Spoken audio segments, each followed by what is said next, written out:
На обратном пути глава Коми и генеральный директор «Русалы» заглянули на республиканский комплекс имени Раисы Сметаниной. Сегодня здесь проходят гонки на призы именитой лыжницы, а на днях завершился этап чемпионата России. «Русал» был одним из спонсоров событий и подарил стадиону новое мультимедийное табло. Настоящую местную гордость и достопримечательность. 310. Еще стрельбище вообще там можно сделать как единый. А стрельбище мы видели, да, хорошо, все в хорошем состоянии.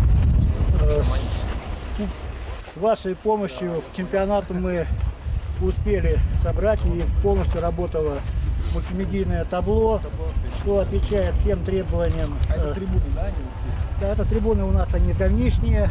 А это как раритет. Что было, что стало. Чтобы все видели. В прошлом году между республикой и «Русалом» подписано соглашение о сотрудничестве. Речь идет не только об инвестициях в расширение производства, но и о развитии социальных проектов. Некоторые расходы на чемпионат России были в их числе.